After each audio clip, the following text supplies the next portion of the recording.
right, testing 1, 2, just checking to see if you can hear me and see me okay. Please let me know if you can. Happy Monday, Monday Guitar Motivation, here we are. And today we're going to be talking about a riff from a Lenny Kravitz tune. Hey Rasta, hey Tom is here from Norway. How you doing, buddy? Very nice. All right, so we'll just keep going here. We got a lot of people showing up. So today, again, welcome to Monday Guitar Motivation. We're going to be breaking down a riff from a Lenny Kravitz song called Are You Gonna Go My Way? Hey Doug, hey Colby, Ryan is here, Freddie is here, just trying to look here, Tom is here, hello Tom, Mohammed is here, Jack is here, Linus is here, Ro is here, how you doing? Bucket, Bucket is here, how you doing, Bucket? Mike is here. Jersey is here. Very nice. Memphis. Gary. Arno is here. Very cool. Bo is here. All right. We got all kinds of people. We're already looking at a couple hundred people. So thank you, everybody. Thank you. Samantha's here. How you doing? Thank you. Tim is here. All right. So what we're going to do today is I thought this would be kind of a fun riff if you've never played this before. It's a Lenny Kravitz song called Are You Gonna Go My Way? And basically what it does is it's mostly pentatonic, but it utilizes bending,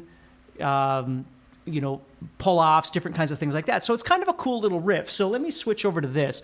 What we're going to be doing here is we're going to be in E minor pentatonic. And we're going to do this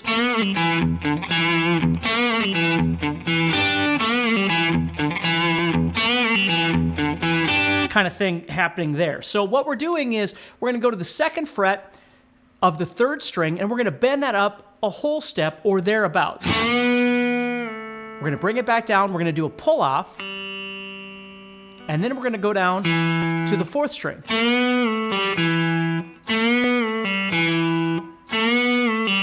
So a pretty typical kind of bluesy thing happening there. Now, it is possible to bend that as well by pulling the string, if you'd rather do that, as opposed to pushing it upward.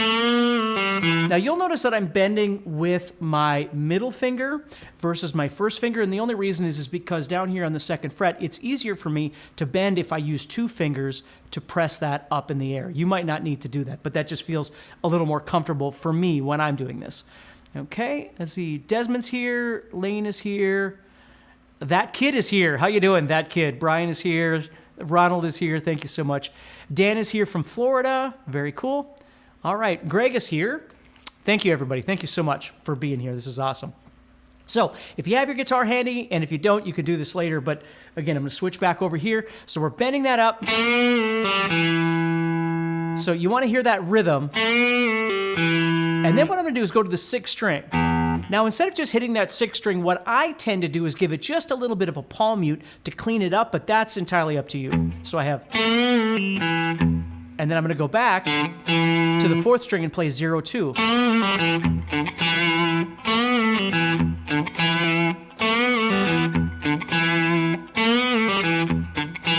Now the last thing I need to do is I need to add one more palm mute on the 6th string.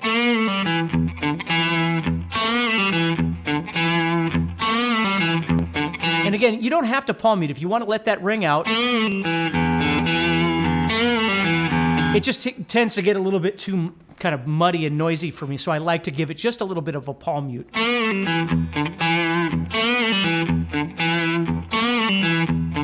Okay, now there's one other thing we need to do is we need to add in this thing right here on the 3rd fret of the 1st and 2nd strings. We're going to add those 2 notes in, so we have this.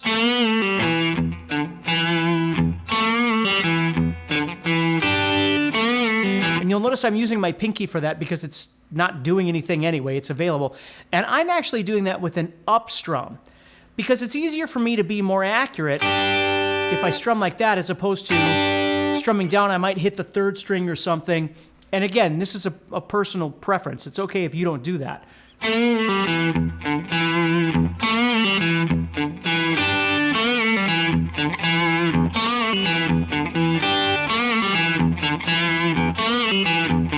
But it's really fun and it's got a really great groove to it, okay? Let me see who else is here real quick here. We got a lot of people, but I just want to check. Mad Dog is here, Brian is here, Jack is here, good morning.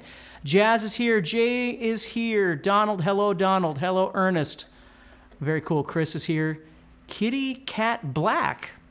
I don't know that I've ever seen you, but hello, thank you for being here. Norman is here from the UK. Very cool. All right.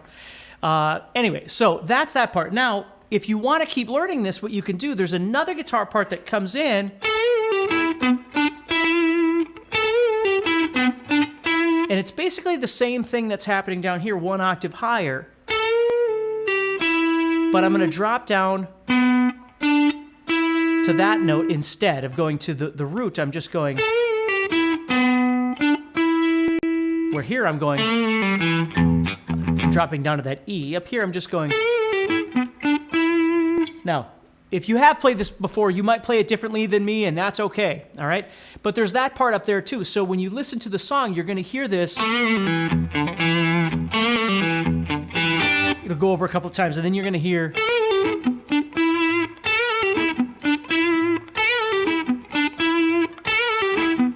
Will kick in as well. So if you have a buddy that plays guitar, you can play this together. It's a lot of fun.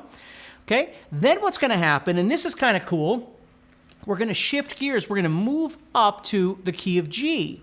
And we're going to go, and we're going to do the same thing there, but now what we're going to do is we're going to bring our thumb around and play on the 6th string right there, on the G.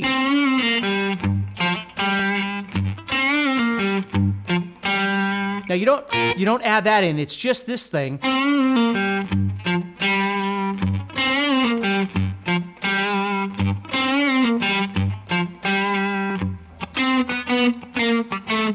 And then there's this really weird little thing where it clicks and then it plays a note.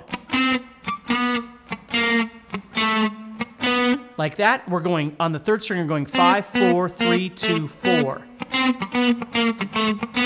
Okay? But again, I digress. It's really not the point of the song, but what I really wanted to show you with this was this main riff here.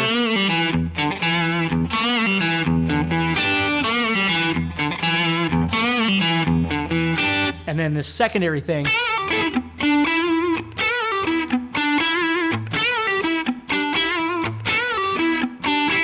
And then that switching where we move up to G and use that thumb. Now, if for some reason it's hard for you to use your thumb, what you could do, there's a couple things. You could go and just borrow your 1st finger, jump that up to the 6th string, and then just back down to the 4th string.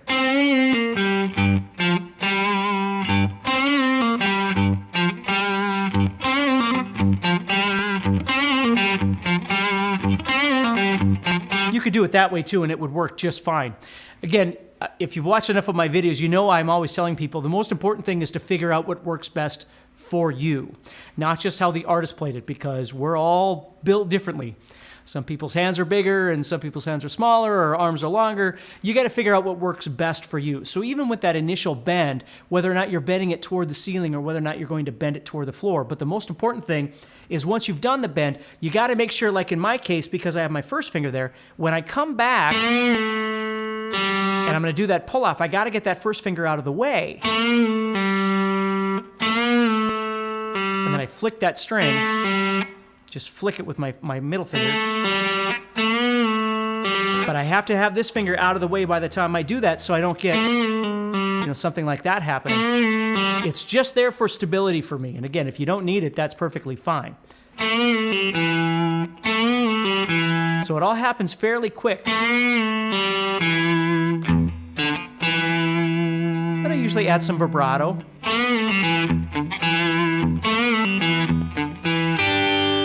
There's those 2 notes.